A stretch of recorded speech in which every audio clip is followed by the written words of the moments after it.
Hello friends, welcome to யாழிசை சமையல் channel. இன்றைக்கி ஒரு சூப்பரான ரோட் சைட் பானிபூரி ரெசிபி தாங்க ட்ரை பண்ண போகிறோம்.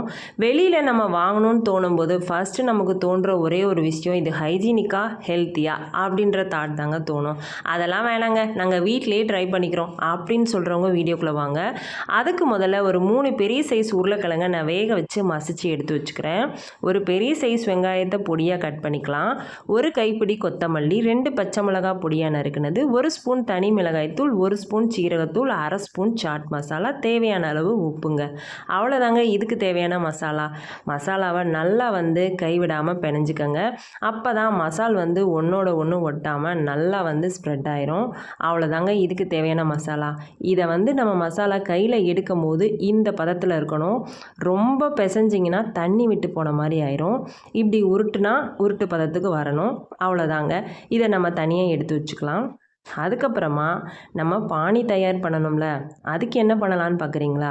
ஒரு கைப்பிடி கொத்தமல்லி எடுத்துக்கோங்க. அதோட ஒரு அரை பைப்பிடி புதினா. அவ்வளோதாங்க இதோட மசால் அப்படின்னு சொல்ல மாட்டேன். அதுக்கப்புறம் ஒரு பெரிய சைஸ் பச்சை மிளகா, காரம் உங்களுக்கு தேவைன்னா இன்னொரு பச்சை மிளகா ஆட் பண்ணிக்கலாம்.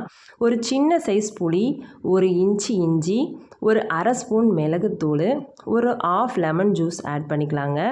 இதோட நம்ம 1 ஸ்பூன் தனி மிளகாய் தூளும் ஆட் பண்ணிக்கணும். நீங்கள் சின்ன பசங்க வீட்டில் இருக்காங்கன்னா எல்லாத்தையும் கொஞ்சம் குறைச்சி போட்டுக்கோங்க. அதோட தேவையான அளவு கல்லுப்பு, ஒரு 1/2 ஸ்பூன் சீரகத்தூள். அவ்வளோதாங்க. நல்லா மசாலாவை அரைச்சிக்கணும். ஒரு பல்ஸ் மோடு போட்டுட்டு தாங்க தண்ணி சேர்த்துக்கணும். இல்லைன்னா மசாலா நல்லா அரைப்படாது. இப்போ பார்த்தீங்கன்னா நல்லா தண்ணி விட்டு பேஸ்ட்டாக அரைச்சி வச்சுக்கோங்க. அதோட தேவையான அளவுக்கு நம்ம தண்ணி சேர்த்து இதோட மிக்ஸ் பண்ணிக்கலாம். டேஸ்ட்டு பார்த்துட்டு அதுக்கேற்ற மாதிரி நீங்கள் தண்ணி சேர்த்துக்கலாம். அவ்வளோதாங்க, பானியும் தயாராகிடுச்சு. அடுத்தது என்னங்க, பூரி பொரிக்க வேண்டியது தான். பூரி நான் ரெடிமேடில் தாங்க ட்ரை பண்ண போகிறேன். ஏன்னா நீங்கள் வீட்லேயும் இது ட்ரை பண்ணி பார்க்கலாம். ஆனால் உங்களுக்கு டைம் இன்னும் எடுக்கும். ஸோ நம்ம டக்குன்னு செய்கிறதுக்காக நான் ரெடிமேட் பூரி தாங்க ட்ரை பண்ணியிருக்கேன். இப்போ நம்ம எண்ணெய் நல்லா காஞ்ச உடனேயே பூரியை ஒன்றா நம்ம போட்டுறணுங்க. இது ஓரளவுக்கு மீடியம் ஃப்ளேம்லேயே வச்சுக்கோங்க. ஹை ஃப்ளேமில் வச்சிங்கன்னா பூரி சீக்கிரம் கருகிரும். இந்த மாதிரி உப்பலாக வராது. நான் மீடியம் ஃப்ளேம்லேயே வச்சுருக்கேன். பூரி நல்லா புஷ்ஷுன்னு வந்துடுச்சு பாருங்கள்.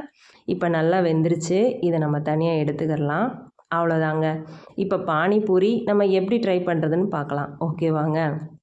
ஃபஸ்ட்டு சென்டர் பகுதியில் நம்ம இப்படி கட்டை விரலால் அமுத்திக்கிட்டோம்னா அந்த நல்லா ஹோல் வந்துடும். இப்போ நம்ம என்ன பண்ண போகிறோம்னா உருளைக்கிழங்கு மசாலாவை கொஞ்சம் கொஞ்சமாக நம்ம பூரிக்குள்ளே வைக்க ஆரம்பிச்சிடலாம். வச்சதுக்கப்புறமா பானி நம்மளுக்கு எவ்வளோ தேவையோ அந்த அளவுக்கு ஊற்றிட்டு நீங்கள் கண்டிப்பாக வீட்டில் இருக்கும்போது ட்ரை பண்ணி பாருங்கள். கண்டிப்பாக குழந்தையிலேருந்து பெரியவங்க வரைக்கும் சூப்பராக இருக்குன்னு சொல்லுவாங்க.